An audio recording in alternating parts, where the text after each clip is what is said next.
Hello, this is KiwaniTalk. Today we are taping our show at Friends for Animals of Metro Detroit, here in Dearborn, behind the Performing Arts Center, actually. And our guest today is Sarah Rood. Sarah is the Director of Marketing and Development at the Animal Center. Sarah, it's nice to have you on the show. Yes, thank you so much for coming here and filming with us and for inviting me to come chat. Yeah, thank you for letting us film in your lobby. Of course, we appreciate we love, having people come in and see the animals and learn more about our space and about us. So. Okay. Well, first I'd like to ask a little about your own background. Okay.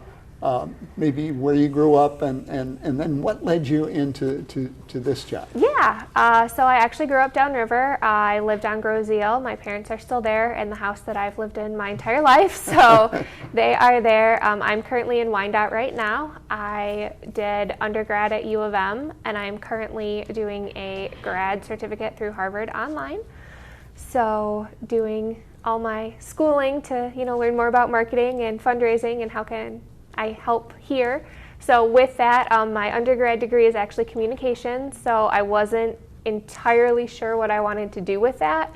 And then I actually was looking for a job out of college. I worked in promotions at some local radio stations. I worked for the Red Wings Foundation. I'm doing some events and game night stuff with them. And then was looking for a full-time job, found this listed when I started. It was actually in 2017, and it was just a development assistant position. So thought, oh, that's fun. I've always wanted to do something with nonprofits to help raise things, and I'm a huge animal fan, and it just kind of all fell into place after that. So like I said, I've been here since 2017, and then was the development assistant, the development coordinator. I was the event manager for a little bit. Went fully to marketing managing, and then now development and marketing director just kind of encompasses all of our marketing, fundraising, giving. So it's a lot. And then personally, I have 2 dogs. I have a Husky Shepherd mix that is actually from here. She was adopted on my 30th day of employment. So she has been with me for 4 years now. She's fantastic. And then I have a Husky who we got as a puppy in 2013. That's a real nice little synopsis on your background. So I'm going to ask you now if you could do the same thing for the organization here. Yes. Starting with its background prior to its current name. Yes. So we actually started as the Dearborn Animal Shelter in the 70s. It was built, obviously not as the gorgeous shelter it is today. It was our old location, which is further down Greenfield. And it was built as a pound. Unfortunately, things have changed a lot since then, but it was, dogs come in, they're held for the mandatory stray hold, and if they're not claimed, outlook wasn't always real good. So in 1996, Friends for Animals of Metro Detroit, actually at that point we were Friends for the Dearborn Animal Shelter.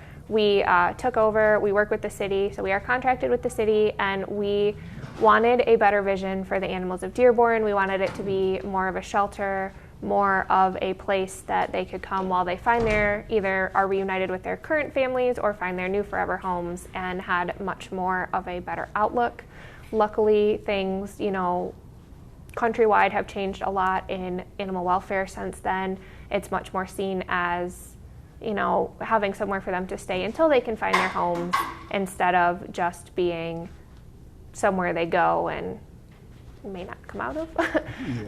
So in 1996 is when Friends for the Dearborn Animal Shelter took over, and then that evolved. Obviously, we changed the way things looked with that, trying to make it a more friendly, better for both the animals and the humans. And then in 2016, we actually changed our name from Friends for the Dearborn Animal Shelter to Friends for Animals of Metro Detroit, just to encompass more of the whole Metro Detroit area, since while we are still contracted with the city of Dearborn and do take in strays from the city of Dearborn, our programs are much more far-reaching than that, as are our adopters and our donors. We have, other people from other cities participating in our programs like Read to Rover, Feed Fido, and all of our events and adopting and helping us raise money. Yeah. Well, this building certainly is a beautiful building. It's a great place for people to come to see a potential adoptable pet, and it makes the whole experience much more pleasant for Yes. everybody. Yes. I'm sure the people that are doing the caregiving Yes. and those who are coming to adopt. Yes. And or even people that are bringing pets in that Mm-hmm. they can't keep anymore. They feel some of them may be fond of the pet, but just can't. Right. Can't keep it Unfortunately, we do anymore. see those situations. Yeah. So this building that we are in was actually opened in September of 2018, and it is much better suited for both the animals and our humans. There, we have state-of-the-art filter systems to help keep, any disease down if, someone has a cough or something. It's built so our staff can, take care well. The way, hoses and everything are set up to make cleaning easier. The cages are bigger and better and have separate spaces for the animals. And overall, it's just a much better environment. We have meet and greet rooms where people can, get to know their animals. And it's set up as an adoption center as opposed to a pound, which is a huge difference. One thing I have to say, in the lobby here, there's absolutely no pet odor whatsoever. Yes. I imagine if you go back next to the cages, there may be a little bit, but here there's no pet odor at all. Yes. And that's an accomplishment Yes. for a pet facility. Yes, we also have a lot of really hardworking staff that make sure everything is nice and clean for our animals, because obviously we don't want to be in a dirty area, and obviously we don't want them to be either. So. Yeah. Let's talk a little bit about numbers. Generally, how many animals go through the facility in say, what's better for you, a month?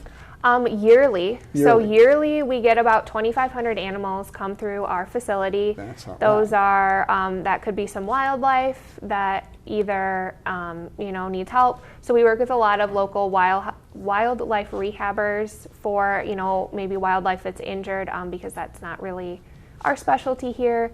And then that involves pets that come in as strays or owner surrenders, and pets that are, only with us. Some are only with us a few hours or a couple days that just maybe happen to get out of the yard, and, their parents are frantically looking for them. So we, and then that involves, any that we transfer in from other rescues. We do work with, like Michigan Humane. We've done some work with DACC downtown, just to kind of help each other out if somebody's really full, if we can pull some dogs, or if they're having, if they have a dog that's been there for a while that maybe they're not finding someone that's a good fit for, we can try.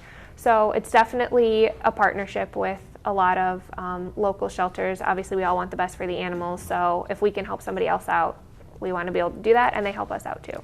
Earlier today, you were telling me how many adoptions you'd had today. Yeah, so today we had 7, which is definitely on the higher end. I think the busiest day for us, assuming that it's not an adoption event like the Bissell Empty the Shelter that they sponsor a couple times a year, I think about 10 to 15 is usually our max. It's definitely higher, I'd say, like summer, beginning of fall, when we have a bunch of kittens, because summer is known as kitten season. Yeah. So when we have all these kittens, they're very popular and they go pretty quick. But when you send the kittens out, they're not going to produce anymore. No, all of the animals that are adopted from us are either spayed or neutered. And if for some reason they can't be, they have a note from a veterinarian that states why. And that is actually a state of Michigan requirement for adopting. So. I see. What now for someone who's adopting? Mm-hmm. I assume there's some cost for them. Is that right? Yes. What's a typical cost for a dog or a cat? I don't know if they're. Yeah, they're a little different. So our dogs are about $150 to $170. Those are our, just your general dog. Puppies are a little more. They're $250. They are usually very in demand, and it also can fluctuate. If we have an animal that's been here for a long time and is harder to adopt, obviously we'll drop those fees to make sure that they can find a good home. Our cats range from about 15 if you're looking at, one of our older friends, to about 90 if you get a kitten. But we have lots of adoption specials, and we also have some of our donors that sponsor adoptions. Some of them are the fosters that have had the animals, when they were young and want to help them find a good home, or some are ones that volunteer at the shelter and just fell in love and want to pay their fee to help them find a better home. And obviously, even if their fees are covered, we still go through our complete vetting process. We want to make sure they're a good fit, they'll be a good fit for the family is a good fit for them and able to care for them. How about some of the pets that are turned in here? Are some of them already spayed and a lot of them altered? are, so Okay. that is, it's a lower cost for us. And also when someone turns in a pet, we know a lot more about, how they are in a home and what they like or why it didn't work out for that family, if it's something with, maybe other pets in the home or they don't do well around children. So that also gives us a lot more information, and we ask them to fill out a questionnaire for us when they are surrendering their pet, so we know more about them and can help them find the perfect home. Okay. I had talked to you earlier about the card. We'll make a shot of it a little bit later so it can be on the screen. But I love the card because the card has a big red heart on it, outlined in black, and in the center is a dog's Yep, footprint, our paw print. you Yep. know, and it's a very appropriate decoration for a card. Yes. Yep, and that is our logo actually, so that is on all of our things. It definitely reflects what we do, the heart, the paw. We're, as one of our staff members has so lovingly said, we're the little shelter with a big heart. So That's right. It fits in well. Now, as you had told me earlier about this facility, hoping to improve it, to increase its capacity so that you would not need the second facility. Correct. And so tell us a little bit about that, what the needs are. I'm sure there's financial needs. Yes. So right now, if you aren't aware, we currently have 2 facilities. We have our brand new adoption center. So this is where animals are adopted out from, where they go once they've been through, their spay or neuter, our behavioral exam, and been cleared medically. And then our other facility, which is the old facility, right now is our intake facility. So that's where they come if they're being surrendered or they come in as a stray.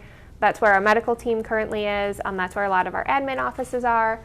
So ideally, we are currently on phase 2 of our capital campaign. So we are looking to add on to this building so we can not use that one anymore. So we are looking to add on our medical and our admin offices and some more space to work on our education programs and help the community learn more about, caring for animals, what they can do to help, everything like that. So yes, the biggest need is financial right now. We actually have an Unleash the Love campaign that we are $11,000 away from getting a $100,000 match. So we are hoping to have that completed soon. We're looking forward to the day when all of our animals and staff are in one building and don't have to go back and forth. We're hoping to push for a few donations here. Maybe we can get a little help towards that $10,000. That would be fantastic. Yeah.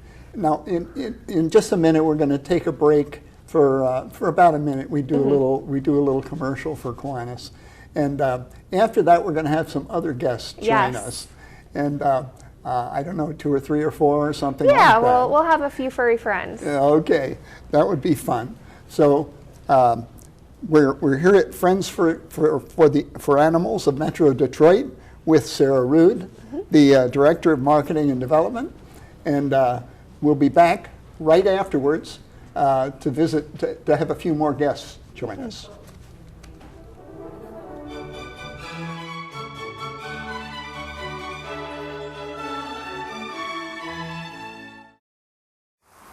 Look around, the changes catch your eye, and you come to realize one can make a difference. Since 1915, Kiwanis International has touched millions of lives. When you help one child, you help the world. But one can make a difference. Hello, this is KiwaniTalk, and we're here with Sarah Rood, the Director of Marketing and Development for Friends for Animals of Metro Detroit. Yes.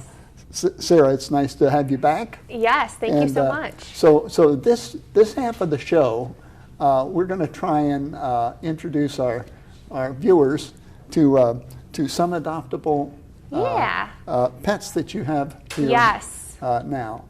How many pets would you have available at any given time, approximately? So we generally have about 100. Well, especially in the summer when we have a bunch of kittens, we have about 100 available. Some of those are, with foster families until they can come here. Some of them are here waiting for their forever homes.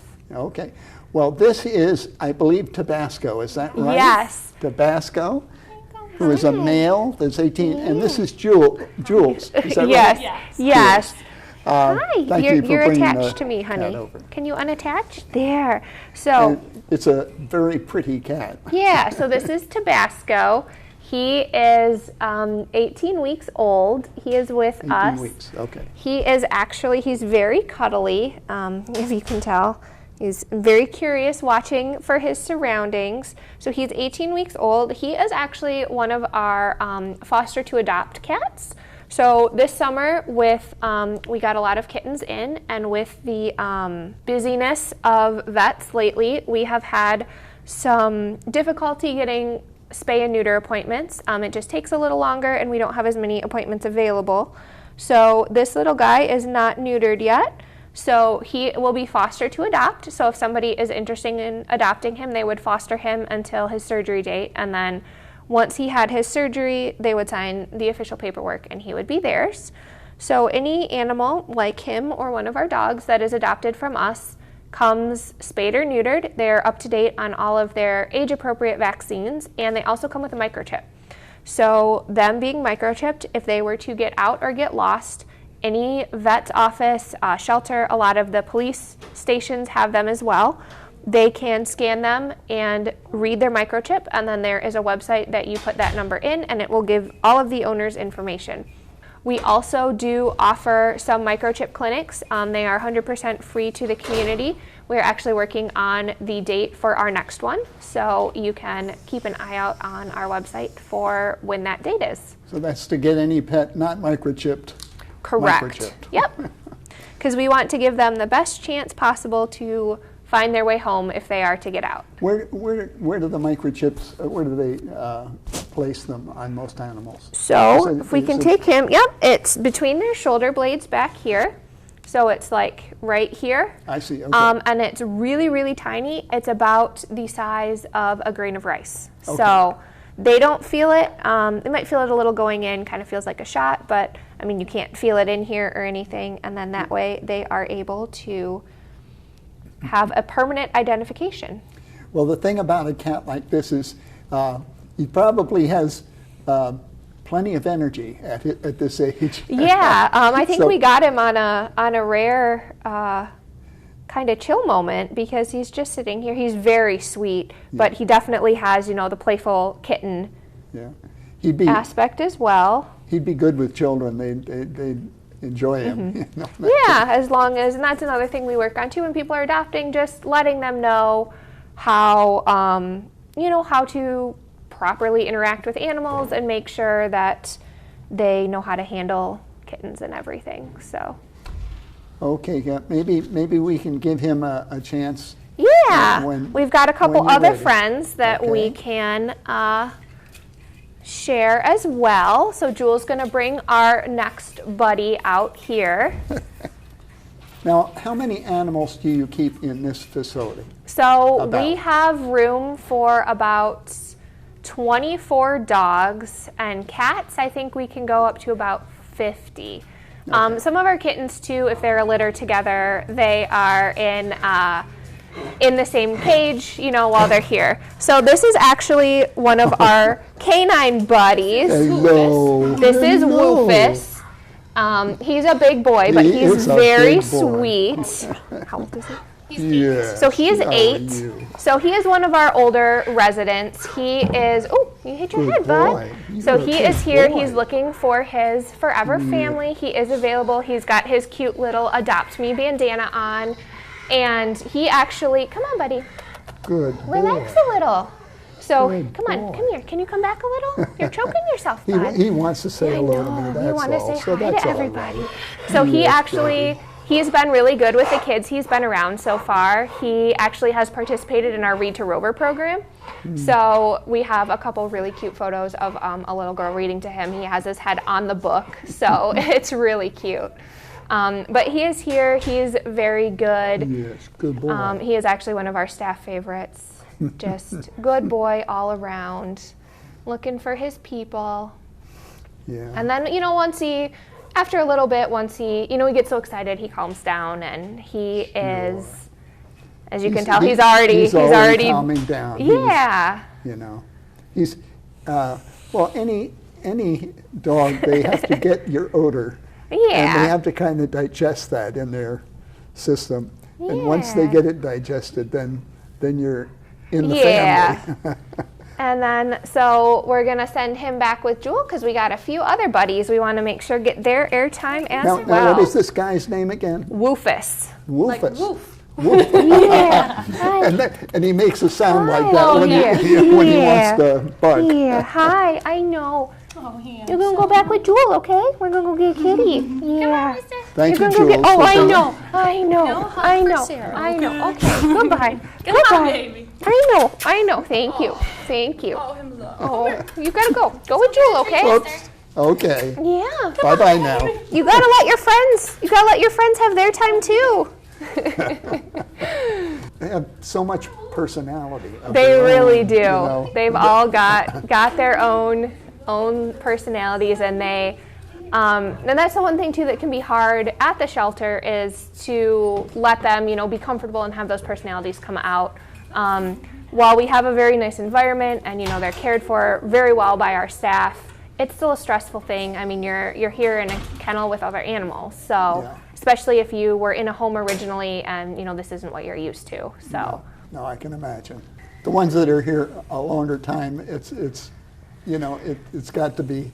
Yeah. Oh, here we go. This is Burrito. So we have Burrito. She's about 17 weeks as well. So she too, she's about 17 weeks old. She's a little tinier than Mr. Tabasco over there, but she is ready to be adopted. She has been spayed, so she is here if you want to add a new little kitty to your family. She's very pretty. She's nice and fluffy. Just watching everything going on here. She is here. So I also wanted to mention while we're talking about all of our adoptables that currently we are by appointment only, just to kind of help, with everything going on right now with staffing. So we know that we have staff or volunteers here. That's our next show coming. Okay. So we have staff and volunteers here that if people want to come in, that we have the time to make sure we spend enough time with them to get them used to the animals, see any animals that they want to see. So we are by appointment only, so we're asking that people fill out an adoption application on our website, and then we will give them a call to set up an appointment. They would come in, they would meet, whichever animal they were looking at.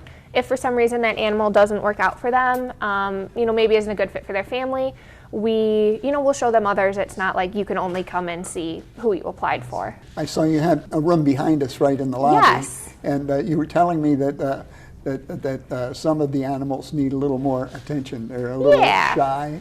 Yeah. And so you put them there in order to give them that feeling of a little more attention, I guess. Yeah. So we have a room as actually we call it our feature room. So we have animals that can go in there.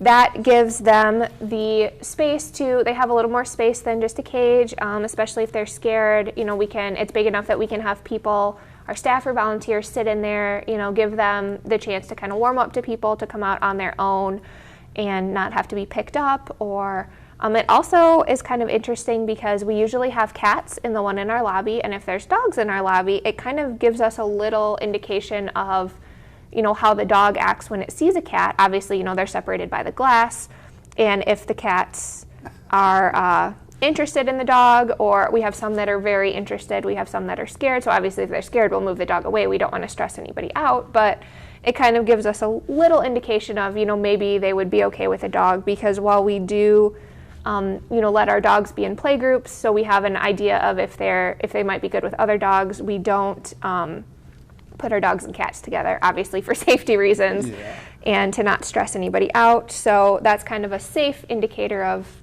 maybe they do well in the home with cats. And yet, it's not unusual for a dog and a cat to become very compatible. I mean, with not tolerating each other completely. You want to go back to Jewel? know. You want to go back to Jewel? Yeah. You're a fundraiser where we're trying to, get another $10,000 to get a $100,000. Right. Yes. Give us the best way to make donations. So we have a couple ways. The easiest way is probably going to our website, which is metrodetroitanimals.org. We have a big red donate button on the top right of our page. That will give you all of our donation options. And while we chat about those, we're going to have Mr. Chevy. He's 10 years old. Hello. He cannot have kitty friends. Yes, we have some that we know, don't do well with either cats or small animals. So, Hey, Papa. yeah, you're gonna be on TV. So they can go to our page on the website, Hello, which boy. is the metrodetroitanimals.org. We have a big donation section, and then there's different options there. They can give to our capital campaign, which is the $10,000 that we're trying to raise now. Ideally, we will need another about $2.5 million to finish our project. So the $10,000 is to get to this $100,000 match, but we also have the option to just make a general donation, donate in memory or in honor of someone, and we have our Hopes Heroes program, which goes to our special needs animals. Those are animals that may have more medical care, maybe amputations, complex surgeries. So that is the best way. We also accept checks by mail or by dropped off, and we will not say no to cash. So We're down to our last 2 minutes. all right. I'd like to use this time for you to, what do you see in the future for the center here, for Friends for Animals of Metro Detroit? Yes, well, hopefully we would like to break ground in the next couple years to be able to complete our adoption center. And once we have that additional space, obviously with everybody under one building, we will be able to do more because we won't be spending some of the money running two facilities. And we also are looking to expand our Learn pillar. So we have 4 main pillars: adopt, volunteer, learn, and donate. And we want to do some more, community activities, have more ways we can get kids involved, grow our youth program. Right now, our biggest issue with our youth program is we don't have a lot of adult mentors because we are one of the shelters that let kids 12 through 15 volunteer with one of our adult mentors. So we're hoping to be able to grow that program, have more youth here, and just kind of start young and teach, our future leaders about, interacting with animals, animal welfare, and the best way to care for them. Well, our Kiwanis Club sponsors, we're the sponsor of 6 Key Clubs. Nice. There's over 500 young people in those high school Key Clubs. Right. So I'm going to just make it known that that there might be volunteer activities here for that would for that high would school be age perfect. students. Yep, we do. So adult volunteers for us are considered 16. So as long as if they're under, between 16 and 18, as long as they have parental permission, they are able to volunteer. Yeah, He's a handsome boy. dog. Yeah, he's a good boy. Big dog. Now he's 10, did you say? Yeah. He's very relaxed. Yeah, he's a good boy. He likes the attention too. He does. Yeah. Well, we are there, and I want to thank you very much, Sarah, for being on KiwaniTalk. Yeah, thank you for having me. We enjoyed your explanation of everything, and that's it for today. Please join us on KiwaniTalk again soon.